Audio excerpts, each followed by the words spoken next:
How to reduce your screen time by 80%. Focus studies. Let's be honest, your phone is not just a tool anymore. It's your second brain, and sometimes it feels like it's your first. You wake up and the first thing you touch is your phone. Not your books, not your to-do list, not even your thoughts. You scroll before you speak. You check notifications before you check in with yourself. And hours later, you wonder, where did my day go? It's not a lack of motivation. It's screen addiction. And unless you learn how to control it, it will control you. You're not alone. Most students and even adults today are spending 6 to 9 hours per day on their phones, and not for work or learning, but for passive consumption. And what's scary is this: your focus is getting weaker, your willpower is thinning, and your ability to go deep into study mode is being replaced by dopamine loops. Those short hits of pleasure from scrolling, swiping, switching apps. So here's the hard truth. If you want to focus on your studies, if you want to master a skill, build a future, or just gain control of your life, you must reduce your screen time by at least 80%. Not forever, but long enough to reclaim your mind. And how do you do that? You do it with systems, not just willpower. Step 1. Awareness. You cannot fix what you don't measure. So go to your screen time settings and check your daily average. Write it down. Make it real. Most people avoid this step because they don't want to face the truth. But this truth is your starting point. It's not about guilt. It's about data.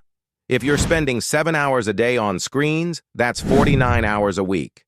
That's more than a full-time job, just spent scrolling. Step 2. Audit your digital environment. What apps are consuming most of your time? Instagram, TikTok, YouTube ? Remove the worst offenders. Uninstall or log out. You don't have to delete your account, but you do need to break the habit loop. Use app blockers like Forest, Stay Focused, or Freedom. Block apps during your study hours. Make distractions hard to reach. Step 3. Create friction. Dopamine wants ease. If the app is one tap away, you'll open it without thinking. So add friction. Log out every time. Turn off auto login. Use grayscale mode. Make your screen black and white. It makes your phone boring.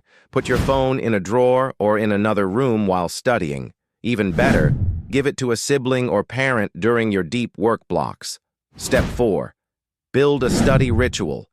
Every time you sit to study, make it a ceremony. No phone, no distractions, just you, your book or device, and a clear plan.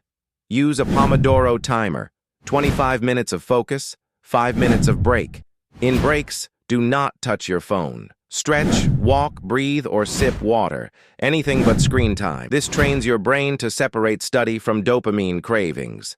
Step 5. Replace the habit. You can't just remove screen time.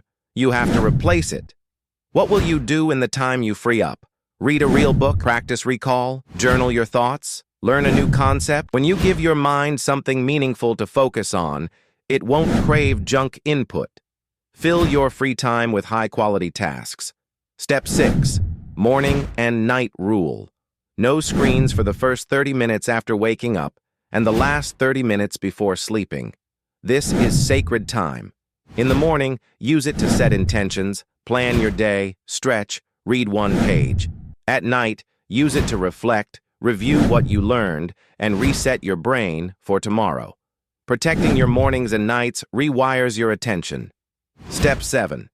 Track your wins. Every day you reduce your screen time, celebrate it. Use a habit tracker. Mark your low screen days. Set weekly goals, like reducing your average by 1 hour per week.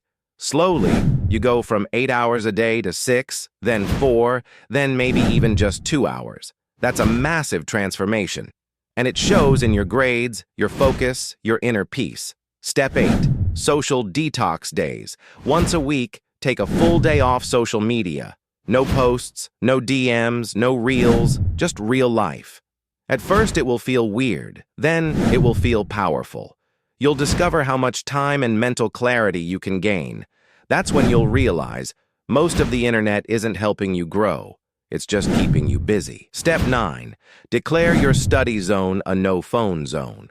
Whether it's your desk, your corner in the library, or your bedroom study setup, make it a sacred space.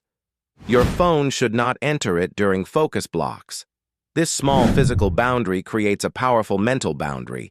It's the simplest way to train your brain. When I sit here, I work. Step 10. Surround yourself with focused energy. Join study live streams. Use online accountability partners. Create a no-scroll group chat. Study in silence, or use binaural beats or lo-fi music to anchor your mind. If your environment is focused, your mind follows. Energy is contagious. Use it to your advantage. And most of all, remember this: your time is your life. Every hour you give to the screen is an hour you're not giving to your dreams. You only get one shot at this life. And the world doesn't wait for distracted minds. You have so much potential, so many talents waiting to be unlocked, but they need focus. Deep, consistent, disciplined focus. So don't let the screen win. Don't let the short-term pleasure steal your long-term greatness. Make a plan. Stick to it. Start today. One less hour on your phone. One more hour in study mode. That's how it begins.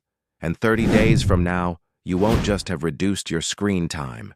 You'll have rebuilt your attention, your self-control, your mind. Welcome to a focused life.